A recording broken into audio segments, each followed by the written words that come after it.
Não, não, não, não, não, não, não, não.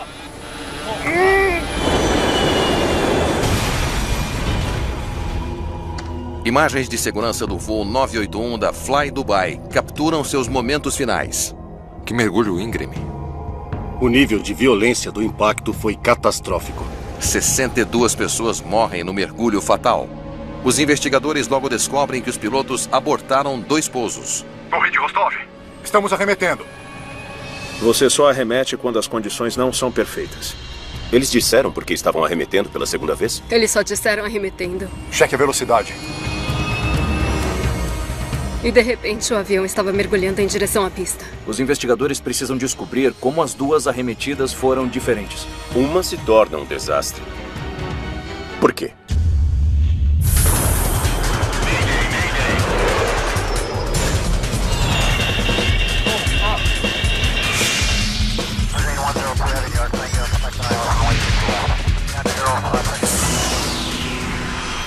Mayday. Desastres aéreos. Esta é uma história real baseada em relatórios oficiais e relatos de testemunhas. Fly Dubai, voo 981. O voo 981 da Fly Dubai se aproxima do aeroporto internacional de Rostov-on-Don, no sudoeste da Rússia. Torre de Rostov, Sky Dubai 981, estamos a 800 metros. 700 metros é a nossa próxima altitude-alvo. A 20 quilômetros de distância, o comandante Aristos Socratos e o copiloto Alejandro Álava Cruz preparam o Boeing 737-800 para o pouso. Ambos os pilotos tinham uma boa quantidade de horas de voo, especificamente no 737. Eram pilotos experientes. Voo 981, Torre de Rostov. Vento 240 graus, rajadas de 30 nós. Está liberado para pouso na pista 22. A controladora informa as condições meteorológicas no aeroporto. Nuvens espessas cobrem Rostov-on-Don. Os ventos fortes estão castigando as pistas. O tempo em Rostov, naquela hora, era de nuvens baixas e rajadas de vento. Aquilo era típico daquela época do ano para Rostov. E, considerando a geografia, com o mar e as colinas ao redor, então sim, você pode esperar alguns desafios. O voo 981 partiu do aeroporto internacional de Dubai às 22h37. É um voo de 4 horas para Rostov-on-Don. É uma viagem turbulenta para os 55 passageiros a bordo. O voo deve pousar em minutos. 150 nós. A 15 quilômetros de distância, os pilotos reduzem a velocidade ao iniciar a descida final. Na aproximação, os pilotos sabem exatamente o que o avião está fazendo e em que condições estão voando. Flaps 30. Flaps 30. Eles vão abaixar seus flaps pouco a pouco quando baixarem o trem de pouso. É um processo muito gradual. Deve ficar meio turbulento e depois deve acalmar. Os pilotos esperam turbulência na aproximação, mas antecipam um pouso suave. A pista fica a apenas 7 quilômetros de distância, mas há uma ameaça à frente. O radar a bordo detectou ventos perigosos. Uma tesoura de vento é uma mudança rápida na direção e velocidade do vento. Se um piloto experimentar um vento contrário forte que repentinamente muda para um vento de cauda, a aeronave pode não ter sustentação suficiente para permanecer no ar, especialmente em baixa altitude. O alerta de tesoura de vento está embutido nos aviônicos da aeronave para informar que você está entrando em correntes de vento que podem ser problemáticas. Tesoura de vento a remeter. Apenas 300 metros acima do solo, pousar em Rostov-on-Don torna-se muito arriscado. Torre de Rostov, aqui é o 981.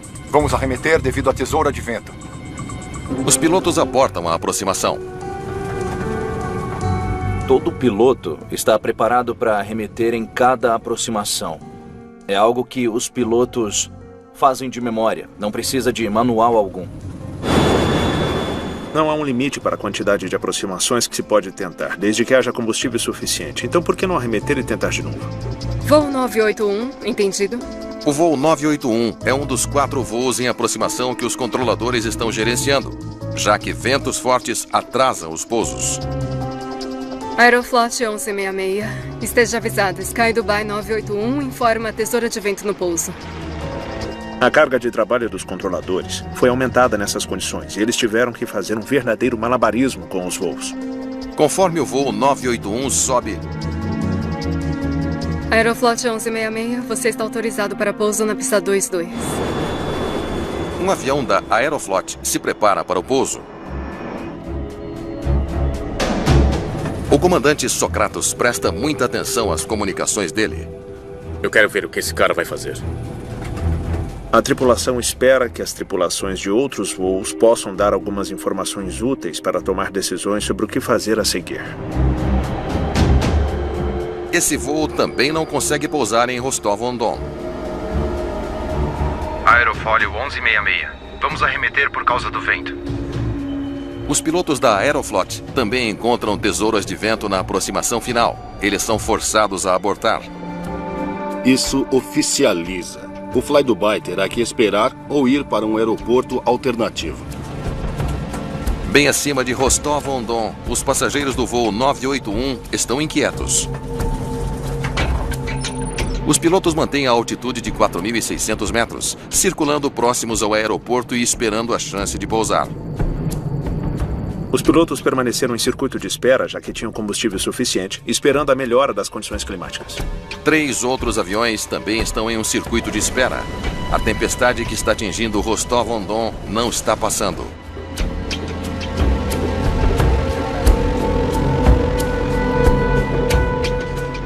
Aerofólio 1166. Estamos alternando. Sky Dubai 981. Para sua informação, o tráfego anterior foi para aeroportos alternativos. Todos os outros voos decidem desviar para aeroportos alternativos. O problema de alternar é que é caro e é inconveniente. Os passageiros não chegam ao destino, têm que ser alojados em hotéis e é a última coisa que uma companhia aérea de baixo custo quer. O comandante Socratos continua monitorando o radar meteorológico. Finalmente, ele avista uma clareira. Acho que quero fazer uma tentativa. Concordo, vamos tentar. Não é incomum que as tripulações aproveitem se houver uma quebra no padrão meteorológico que forneça condições seguras para pousar a aeronave. Sky Dubai 981, solicito descida para outra aproximação. A 4.600 metros sobre Rostov-on-Don, os pilotos se preparam novamente para o pouso. Sky Dubai 981, Torre de Rostov, está autorizado para pouso na pista 22. Boa noite, aqui é o seu copiloto. Estaremos pousando em breve. Mais uma vez, pedimos desculpas pelo atraso. A 24 quilômetros da pista 22, os pilotos alinham o avião para uma segunda aproximação. Vento de proa de baixa altitude de 53 nós, formação de gelo. Mesmo que os ventos estejam fortes, os controladores não estão reportando tesouras de vento na pista. Flaps 30. Flaps 30. Mas à medida que se aproximam, eles logo percebem que algo não está certo. Cheque a velocidade.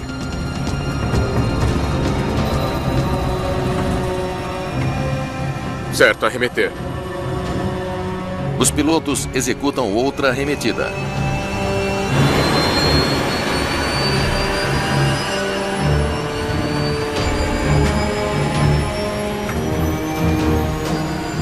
Mantenha a inclinação de 15 graus para cima. A apenas 600 metros do solo, o comandante Socratos está lutando com o Boeing 737. Segundos depois...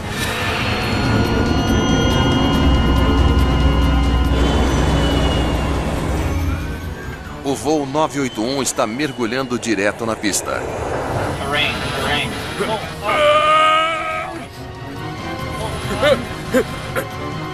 Ah, meu Deus.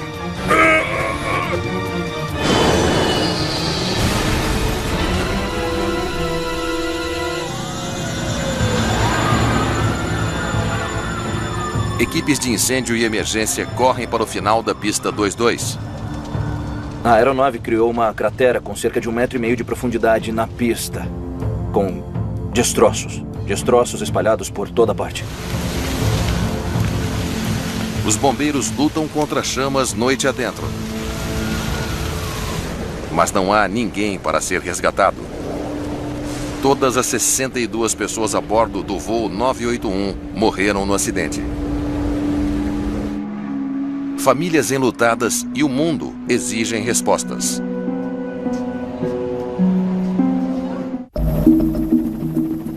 Horas após o voo 981 da Fly Dubai bater na pista de Rostov-on-Don, investigadores da IAC, a Comissão Interestadual de Aviação, chegam ao local.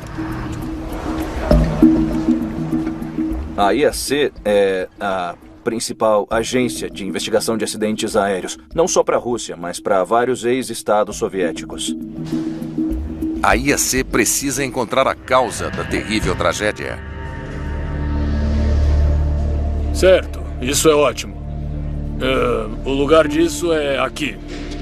Os destroços do voo 981 são trazidos para um hangar próximo para uma inspeção mais detalhada. Uma equipe dos Emirados Árabes Unidos auxilia na investigação. Então, com que velocidade o avião atingiu o solo?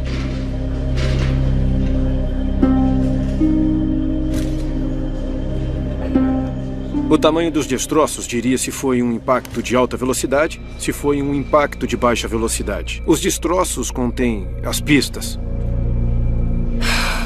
Não sobrou muito dele. Tudo estava em pequenos pedaços. Isso descreve uma velocidade muito alta e um impacto violento com o solo. Precisamos saber o que realmente aconteceu. Vamos ver. Os investigadores se perguntam como o avião conseguiu ganhar tanta velocidade durante uma tentativa de pouso. Que mergulho íngreme. As imagens de segurança dão a eles uma visão dos últimos momentos do voo 981.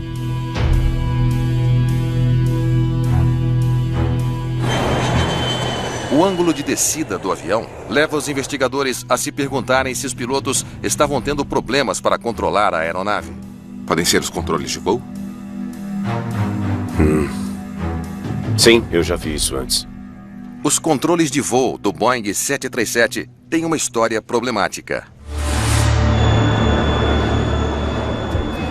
3 de março de 1991. O voo 585 da United Airlines rola para a direita e cai ao tentar pousar, matando todos a bordo. 3 anos depois, acontece de novo. O voo US Air 427 rola para a esquerda e cai perto de Pittsburgh. Os investigadores estavam arrancando os cabelos tentando descobrir.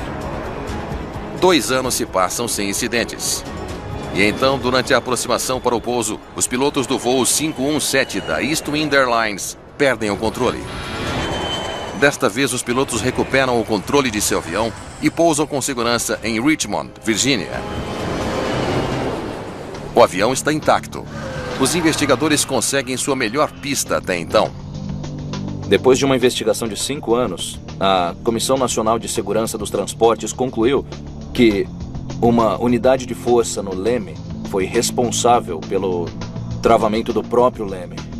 O leme travou para um lado e isso fez com que a aeronave rolasse e mergulhasse no solo. Os movimentos do leme e de outras superfícies de controle ocorrem quando os pilotos empurram os pedais do leme ou puxam o manche. As unidades de controle de potência transformam esses comandos em movimentos reais das superfícies de controle. É semelhante à direção hidráulica de um carro. Olá, recuperou as unidades de controle de potência? Os investigadores querem saber se alguma das unidades de controle do voo 981 falhou.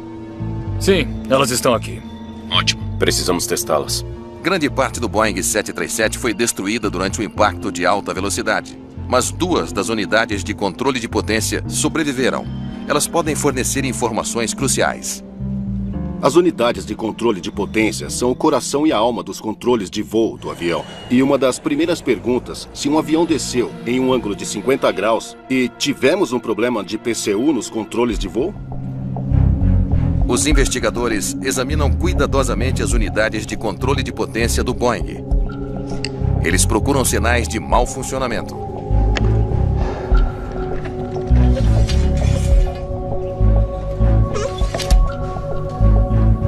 Nada de errado com as unidades. Elas foram examinadas extensivamente e não tiveram absolutamente nenhuma conexão com o que fez esse avião cair. Com os problemas de controle de voo descartados, em busca de informações, a equipe se volta para a controladora. Me mostre o que você viu. Eles estavam na aproximação final. Voo 981, Torre de Rostov, está autorizado para pouso na pista 22. Então eles abortaram sua primeira arremetida. Relataram tesoura de vento. Torre de Rostov, aqui é o 981. Vamos arremeter devido a uma tesoura de vento. Sky Dubai 981, faça o circuito de espera conforme a sua conveniência. Eles subiram e iniciaram a espera. Sim, e por quanto tempo? Por muito tempo. Os investigadores descobrem que os pilotos ficaram quase 2 horas esperando que o tempo melhorasse. Sky Dubai 981, solicito descida para outra aproximação. Depois pediram para pousar. Mas algo deu errado quando os pilotos fizeram sua segunda aproximação. Torre de Rostov, aqui é Sky Dubai 981. Estamos arremetendo. Disseram por que estavam arremetendo pela segunda vez? Não.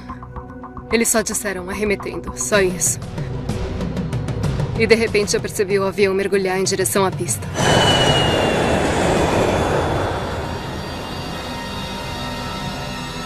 Eles relataram algum problema com o avião?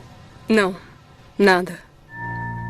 Os investigadores da IAC ainda não conseguem explicar por que o voo 981 de repente rolou e mergulhou na pista 22.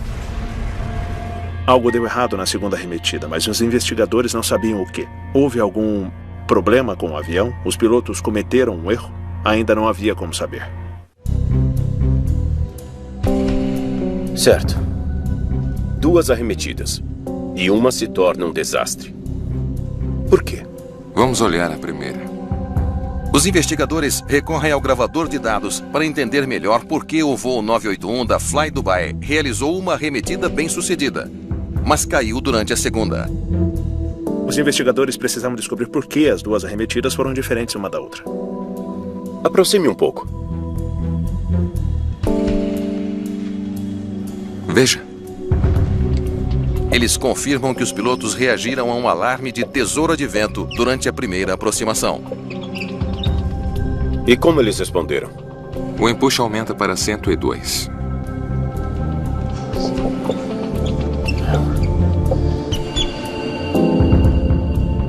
Então ele aplicou a potência máxima. E os flaps? Flaps em 30. E o trem permaneceu abaixado.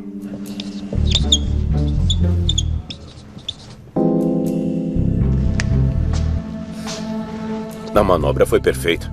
Foi sim. Se um piloto encontra um cortante de vento, ele vai realizar uma manobra chamada manobra de fuga de cortante de vento. E isso envolve aumentar a potência do motor ao máximo, deixar os flaps abaixados, deixar o trem de pouso baixado. Wind shear ahead. Tesoura de vento arremeter. A primeira tentativa foi bastante rotineira. Eles responderam apropriadamente, fizeram exatamente o que devia ser feito. Esta é a segunda tentativa. Os investigadores analisam a segunda tentativa de pouso, concentrando-se nos últimos momentos antes do acidente. Mas receberam outro aviso de tesoura de vento pela segunda vez? Não, nada.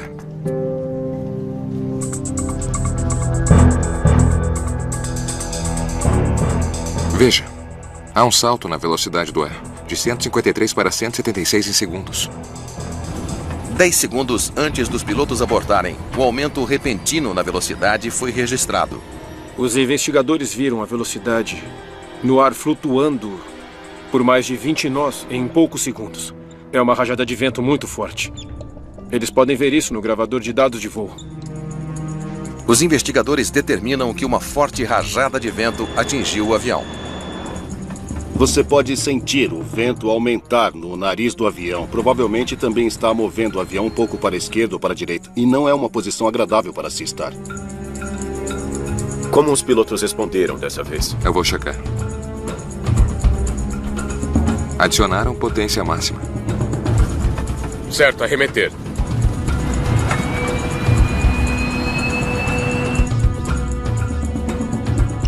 E os flaps e o trem de pouso? Os flaps estão recolhidos. Trem de pouso recolhido. Os dados revelam que na segunda arremetida, os pilotos realizaram um procedimento diferente. Eles não realizaram a manobra de fuga da cortante de vento durante a segunda arremetida.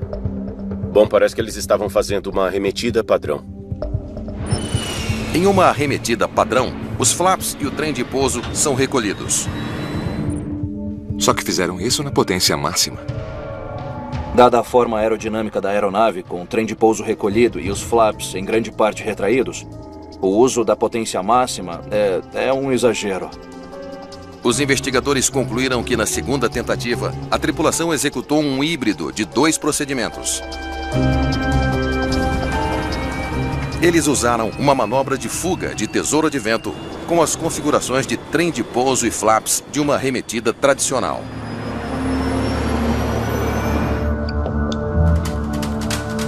Então, o que isso faria com um avião? Temos que olhar todos os fatores envolvidos.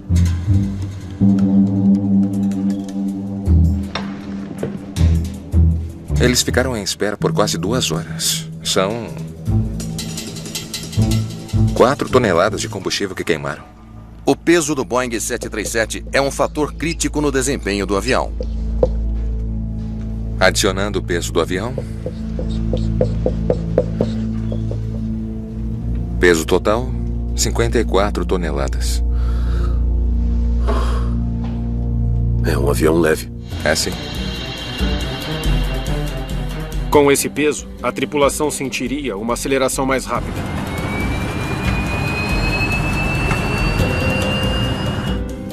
Potência máxima, sem arrasto, de flaps ou trem de pouso, baixo peso. Este avião poderia estar acelerando perigosamente rápido. Essa é realmente uma situação acelerada. Esse é um avião muito potente, fazendo uma coisa que parece que acabou de entrar em pós-combustão. Quão mais rápido este avião ganhou velocidade na segunda arremetida? Precisamos fazer um modelo disso. Cabia mesmo aos investigadores examinar mais a fundo a questão da aceleração. Os investigadores recorrem a um modelo de computador para responder a uma pergunta crucial. Aqui estão os dados da primeira e da segunda tentativas. Como a taxa de aceleração difere no início das 2 tentativas?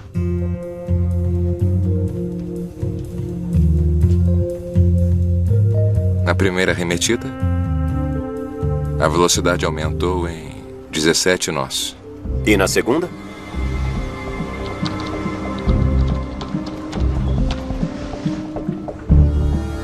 Na segunda arremetida, 25 nós de incremento. É uma diferença de 8 nós entre as 2 arremetidas. Foi uma parte importante das descobertas quando eles perceberam que existia uma diferença de mais de 40% entre a aceleração da primeira para a segunda arremetida. O aumento da aceleração poderia ter afetado os próprios pilotos? Eles calculam o impacto da segunda arremetida.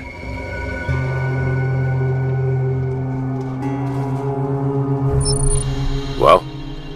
Veja a força para trás que o piloto sentiu. Essa aceleração mais rápida na segunda arremetida o teria empurrado com força no assento. A equipe também examina o impacto da aceleração vertical.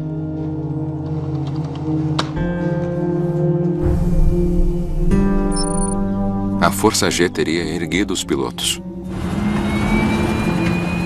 piloto teria sentido uma leve perda de peso. Ele teria saído do assento. Então, uma aceleração repentina como essa, tanto horizontal quanto vertical, vai enganar a sua mente. Os sentidos do comandante Socratos foram o seu pior inimigo? Será que experimentou ilusão somatográfica? Cheque a velocidade. Certo, arremeter. Uma ilusão somatográfica é uma forma perigosa de desorientação espacial. Quando um avião acelera rapidamente sem nenhuma referência visual do horizonte, as forças gravitacionais causam uma ilusão de inclinação para cima no ouvido interno.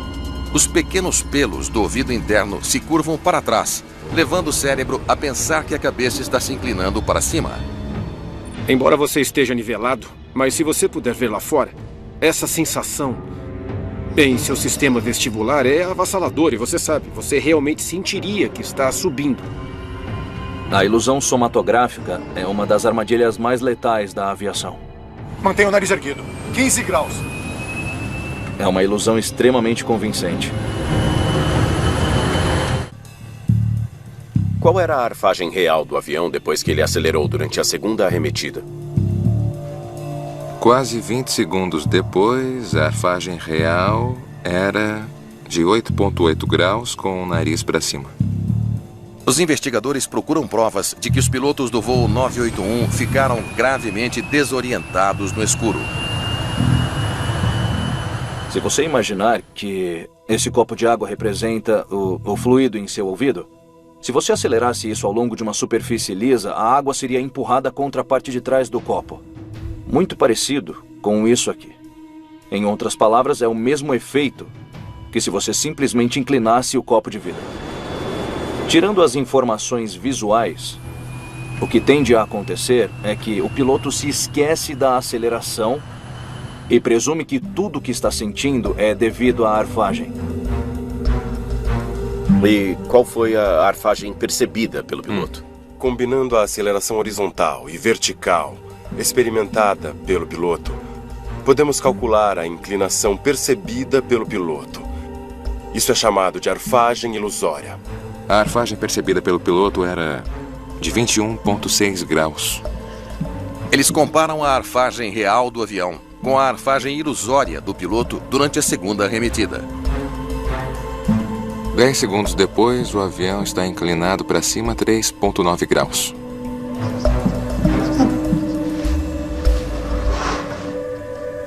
E a percepção do piloto era 26,7 graus de elevação do nariz.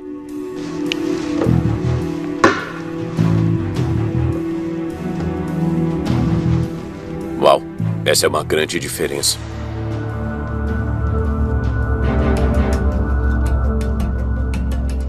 Isso põe o comandante em uma situação em que ele potencialmente experimentará uma ilusão somatográfica. O comandante está sentindo uma coisa, mas a aeronave está fazendo outra. Olha só. Perto do final do voo, a arfagem real é de 7,6 graus. E a arfagem percebida se torna bem acima de 40. Os investigadores descobrem 3 casos em que houve uma diferença dramática entre a arfagem real do avião e a arfagem percebida pelo piloto. Mantenha a inclinação em 15 graus para cima. É uma prova de que os pilotos podem ter experimentado uma ilusão somatográfica durante a segunda arremetida. A sensação de aceleração rápida pode ter afetado a forma como os pilotos pilotaram o avião. Eles se aprofundam nos dados de voo. O comandante empurrou o manche para frente. Ele tentou fazer o avião se inclinar para baixo. Era o que seus sentidos diziam para fazer. O comandante, respondendo mais às suas sensações do que ao que está vendo nos instrumentos à sua frente, decide que precisa empurrar o avião para a frente e neutralizar essa enorme arfagem. Ele está tentando salvá-lo ao inclinar para baixo. Nossa, olha só. Ele empurrou o estabilizador para baixo. A partir dos dados, os investigadores veem que o comandante não apenas empurrou o manche. Cuidado! O comandante aciona o estabilizador Porque ele está tentando empurrar o nariz da aeronave para baixo. Mas por quanto tempo?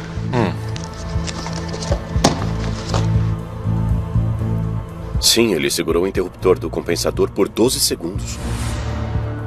Segurar o botão por 12 segundos é algo inédito. Isso nunca deve ser feito por tanto tempo. A equipe descobre que, em vez de puxar o manche para o avião subir, o comandante está levando o avião em direção ao solo. Não. E acaba colocando o voo em um mergulho fatal. A mudança repentina de direção é chocante. Na hora você sentiria como se estivesse em uma montanha-russa. Quando está chegando ao pico enquanto mergulha em alta velocidade. É semelhante a essa sensação. E a arfagem para baixo tem outro efeito desorientador nos sentidos dos pilotos. A arfagem para baixo da aeronave teria feito o comandante e o copiloto sentirem uma mudança dramática nas forças G. Ah, meu Deus! Isso aumentaria a confusão na cabine de comando em relação ao que está acontecendo. Os investigadores concluíram que a força G sobre o comandante causou sua desorientação espacial completa. O comandante empurrando e puxando o manche, pisando no leme, mergulhando, sabe? Isso mostra confusão. Ele estava completamente desorientado. Ah, meu Deus! O comandante tenta desesperadamente se livrar dessa sensação que está sentindo. Mas há uma questão que ainda incomoda os investigadores. O copiloto também estava sentindo a ilusão? Embora as acelerações experimentadas por ambos os pilotos tenham sido as mesmas, a percepção do que está acontecendo pode ser diferente.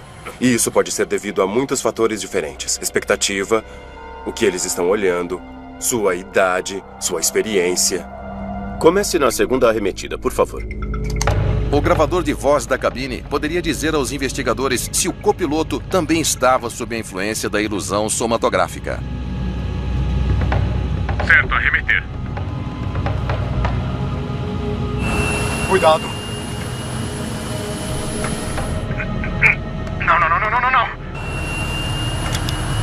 Não. Não faça isso. Ele vê algo errado. Não. Puxe. Ele está dizendo a ele para puxar o manche. Puxe. Se ele está sentindo a mesma ilusão do comandante, com certeza não parece que foi afetado por ela. O copiloto sabia o grau de problemas da aeronave. Ele sabia que o comandante não estava respondendo da maneira que deveria. Ah, meu Deus!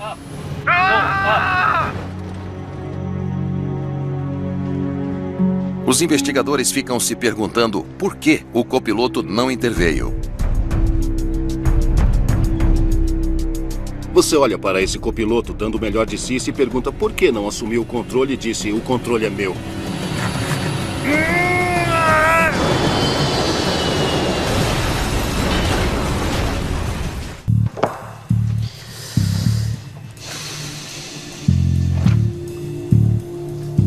Ele voa o 737-800 há quase 2 anos. Ele é totalmente certificado.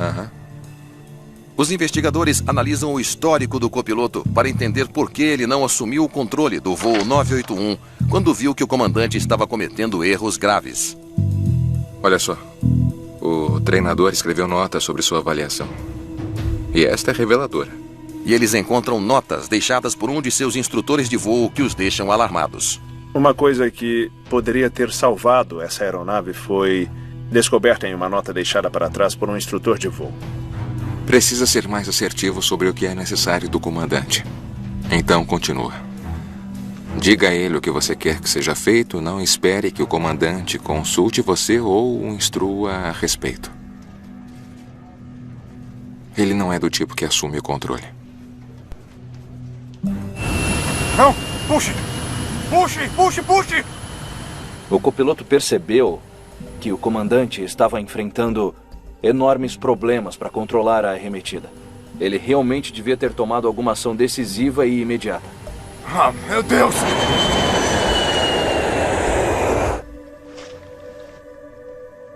Eu ainda não entendi uma coisa. Para começar, por que eles tentaram pousar o avião? O grande mistério era por que essa tripulação estava determinada a pousar em Rostov-on-Don quando todos os outros voos já haviam sido desviados. Uma tempestade estava atingindo o aeroporto de Rostov-on-Don enquanto o voo 981 circulava acima.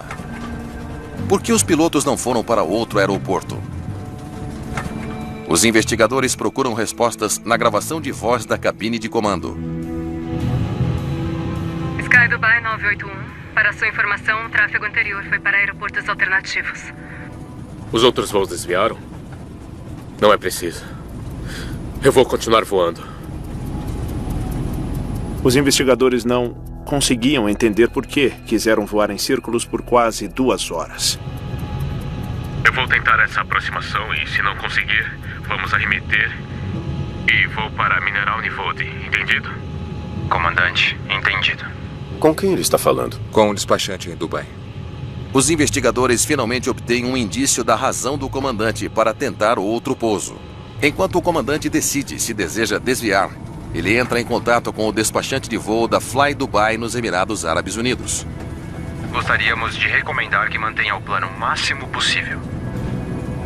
Os despachantes gerenciam a operação de toda a frota de uma companhia aérea específica. O despachante e o comandante são corresponsáveis pela segurança do voo. Há uma dança muito delicada que ocorre entre os despachantes e os comandantes. O comandante segue com a recomendação do despachante. Minutos se transformam em horas, enquanto os pilotos esperam por uma chance de pousar. Não sei não. Se desviarmos, excederemos nossas horas de voo.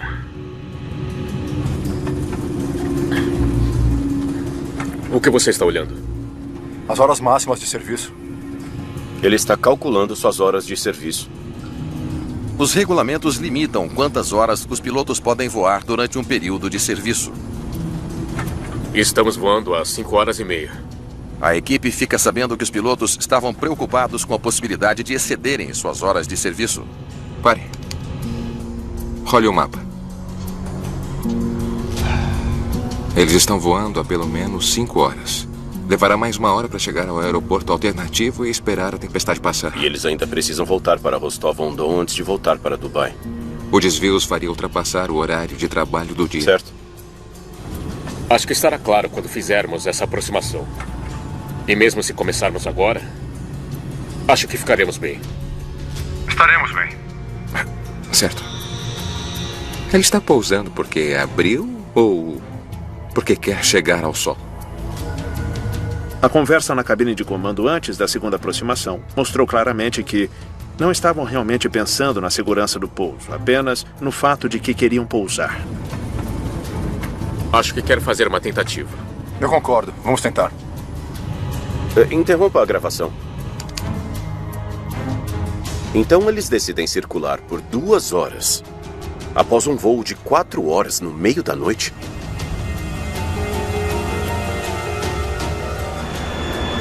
O longo voo afetou a capacidade dos pilotos de pousar o avião com segurança? 2 horas de espera, tempo total de 6 horas. Não estamos vendo um declínio nas capacidades de tomada de decisão por fadiga? Cansado? Não. Enquanto os investigadores analisam a jornada do voo 981 de Dubai até Rostov-on-Don, eles identificam um problema gritante. Eles estavam no ar havia mais de 6 horas. São quase 5 da manhã quando estão pousando. O ritmo circadiano é o alinhamento natural do corpo com o ciclo diurno e o noturno. O período de quietude é de aproximadamente 4 horas, entre 2 da manhã e 6 da manhã. Esse é o ponto em que a sua capacidade mental está no nível mais baixo. Acho que quer fazer uma tentativa. Eu concordo. Vamos tentar. Os investigadores determinam que a tripulação estava sofrendo de fadiga operacional quando tentou a segunda aproximação. Boa noite, aqui é o seu copiloto. Estaremos pousando em breve. Mais uma vez pedimos desculpas pelo atraso. A decisão de fazer uma segunda tentativa de pouso em Rostov-on-Don desencadeia eventos que terminam em catástrofe. Cheque a velocidade. Conforme a aeronave é atingida por esse vento repentino, a tripulação é forçada a arremeter de novo. Certo, arremeter. E dessa vez, tudo daria errado. O comandante Socratos executa uma manobra de fuga da tesoura de vento, empurrando o acelerador para a potência máxima. O copiloto executa uma arremetida padrão, recolhendo os flaps e o trem de pouso. Ambos os pilotos, essencialmente, estavam pilotando 2 aviões diferentes. E isso influencia fortemente a catástrofe que se seguiu. O voo 981 sobe de Rostov-on-Don em alta velocidade. Quando você está com pouco combustível e põe um empuxo no máximo, você vai acelerar. Foi o que aconteceu nos últimos segundos que condenou o voo 981. Mantenha a inclinação em 15 graus para cima. Nesse momento, o comandante Socratos trava uma batalha interna. A aceleração da aeronave faz com que o comandante sinta que a aeronave está se inclinando para cima, muito mais do que realmente está. Sua orientação espacial se deteriora rapidamente. Os seus sentidos vestibulares no ouvido médio estão lhe dizendo as coisas erradas. O comandante luta contra a sensação de arfagem para cima de uma ilusão somatográfica, empurrando o manche para frente. O comandante perdeu contato com a realidade do que está acontecendo no avião. E então, o golpe final. O comandante mantém o botão de compensação do estabilizador pressionado por cerca de 12 segundos. Com a força repentina do nariz da aeronave para baixo e o ajuste do estabilizador, a aeronave passa repentinamente de uma subida para um mergulho. A aeronave está agora em uma situação muito perigosa, que o comandante não consegue superar. Meu Deus! Eles estão acelerando rapidamente e o copiloto finalmente segura o manche e tenta puxar. Mas são os controles do lado esquerdo que determinam onde o avião está. E você chega a um certo ponto e não há como se recuperar. Mergulhando a toda velocidade em direção à pista, o comandante Socratos está completamente desorientado. Quando ele aciona o leme no último momento, já perdeu toda a consciência de como o avião está voando.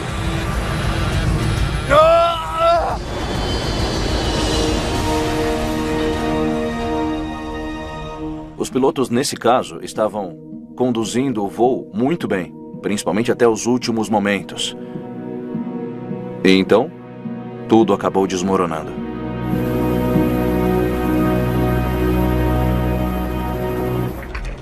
A investigação da IAC sobre a queda do voo 981 é um marco de como a desorientação espacial pode terminar em desastre.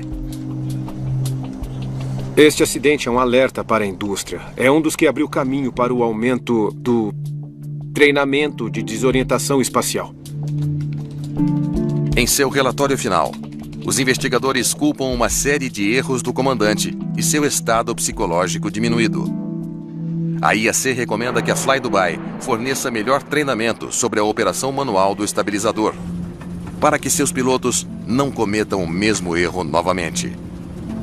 A pesquisa de fatores humanos, incluindo situações como esta em que a desorientação provavelmente ocorreu, está na vanguarda da pesquisa de segurança da aviação.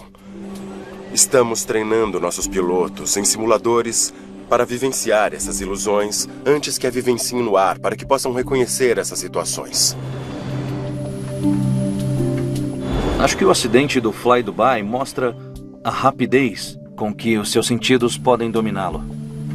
E uma das principais lições é para os pilotos confiarem nos seus instrumentos e reconsiderarem o que eles podem pensar que estão experimentando, para realmente entender o que o avião está fazendo.